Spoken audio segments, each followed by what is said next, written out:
നമസ്കാരം, news prime മലയാളത്തിലേക്ക് സ്വാഗതം. എപ്പോഴും കുളം കലക്കി മീൻ പിടിക്കാൻ ഇഷ്ടമാണ് നരേന്ദ്രമോദിക്കും അമിത്ഷായ്ക്കും. അവർ അതുതന്നെ ചെയ്തുകൊണ്ടിരിക്കും.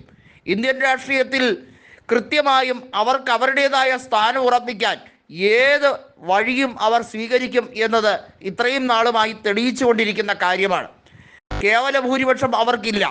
രാജ്യസഭയിൽ എപ്പോൾ വേണമെങ്കിലും അവർക്ക് തുടരെ തോൽവി ഉണ്ടാകാം. ഇതിൻ്റെ ആഘാതം എത്രമാത്രം വലുതാണ് എന്ന് മനസ്സിലാക്കി തന്നെയാണ് നരേന്ദ്രമോദിയും അമിത്ഷായും നീങ്ങുന്നത്. താൽക്കാലികമായി അനുനയ ചർച്ചയ്ക്ക് രാജ്നാഥ് സിംഗിനെയാണ് പല കാര്യങ്ങൾക്കും വിടാറുള്ളത്. പ്രതിപക്ഷ നേതാവ് രാഹുൽ ഗാന്ധിയുമായി രാജ്നാഥ് സിംഗാണ് കുറച്ചെങ്കിലും മിതത്വം പാലിക്കുന്നതെന്ന് നരേന്ദ്രമോദിക്കും അമിത്ഷായ്ക്കും നന്നായി അറിയാം. അമിത്ഷായോട് ഒരു രീതിയിലും സഹായം ചോദിക്കാൻ രാഹുൽ ഗാന്ധി തിരിഞ്ഞു പോലും നോക്കാറില്ല. കാരണം ആ മനുഷ്യൻ അങ്ങനെ ഒരലിവും ഉള്ള ആളല്ല. എപ്പോഴും പകപോക്കൽ രാഷ്ട്രീയമാണ് ആ മനുഷ്യന് എന്നുമുള്ളത്. എല്ലാവരോടും വെറുപ്പ് കാണിക്കുന്ന ഒരു മനുഷ്യൻ. എന്നാൽ രാജ്നാഥ് സിംഗ് അങ്ങനെയല്ല. എല്ലാവരോടും കരുതലും സ്നേഹവും കൃത്യമായി കാത്തു സൂക്ഷിക്കുന്ന ഒരു നേതാവാണ്. RSSകാരനാണെങ്കിലും എല്ലാ രീതിയിലും മാന്യത വിട്ട് പെരുമാറാത്ത ഒരു മനുഷ്യൻ. അതുകൊണ്ടാണ് രാഹുൽ ഗാന്ധി കൃത്യമായും വയനാടുണ്ടായ ഈ ദുരിത പെയ്ത്തിൽ എല്ലാ സഹായവും നേരിൽ കണ്ട് അഭ്യർത്ഥിച്ചിരിക്കുന്നത്.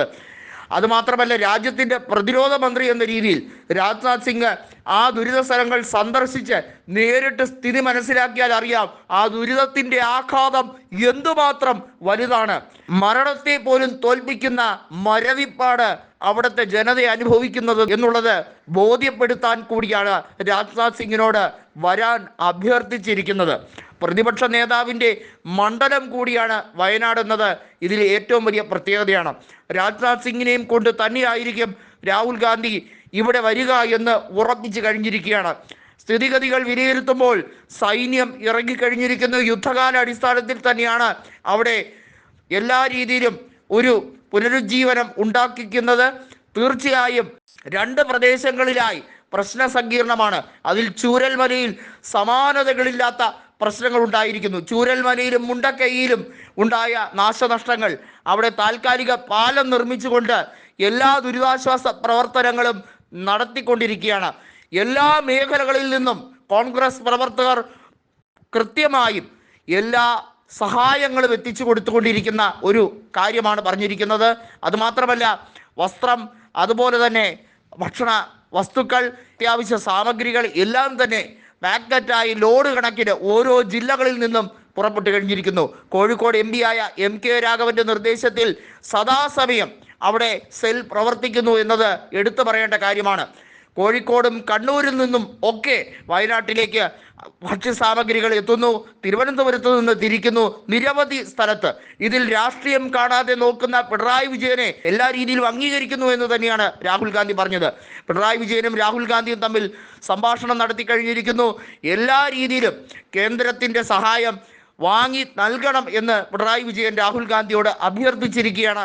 അതെല്ലാം ചെയ്യാമെന്ന് പറഞ്ഞിരിക്കുകയാണ്. നമുക്കറിയാം, 2 മന്ത്രിമാരാണ് കേരളത്തിൽ നിന്ന് പോയിരിക്കുന്നത്. അതിൽ ജോർജ് കുര്യൻ ഉണ്ട്, അതുപോലെ സുരേഷ് ഗോപിയുണ്ട്. ജോർജ് കുര്യൻ സദാസമയം അവിടെ ക്യാമ്പ് ചെയ്തു തന്നെയാണ് ഇടപെടുന്നതെങ്കിൽ പോലും കേന്ദ്രത്തിൻ്റെ മതിയായ സഹായം ഇതുവരെ ലഭിച്ചില്ല എന്നുള്ളത് പ്രഥമ ദൃഷ്ട്യാൽ വിലയിരുത്തപ്പെടുന്നുണ്ട്. എന്നാൽ രാഹുൽ ഗാന്ധിയും പ്രിയങ്ക ഗാന്ധിയും വയനാട് എത്തുന്നതോടുകൂടി സ്ഥിതിഗതികൾ മാറും. കൂടുതൽ സജ്ജീകരണങ്ങൾ ഉറപ്പാകും എന്നുള്ളത് വ്യക്തമാണ്. അവർ ഇതിനോടകം തന്നെ എല്ലാ രീതിയിലുള്ള ക്രമീകരണങ്ങളും ചെയ്യാനുള്ള നിർദ്ദേശം കൊടുത്തു. അത് പാലിക്കപ്പെടുന്നുണ്ട്. സദാസമയം പ്രതിപക്ഷ നേതാവിൻ്റെ മോണിറ്ററിംഗ് ഉണ്ട് എന്നുള്ളതും എടുത്തു പറയേണ്ടതാണ്. മരണനിരക്ക് കുറയാൻ കാരണം തന്നെ അതിശക്തമായിട്ടുള്ള ഒത്തൊരുമയോടുകൂടിയുള്ള കേരളത്തിലെ ജനങ്ങളുടെ രക്ഷാപ്രവർത്തനത്തിൽ ഉള്ള ഇടപെടൽ തന്നെയാണ് എന്ന് പറയാതിരിക്കാൻ വയ്യ.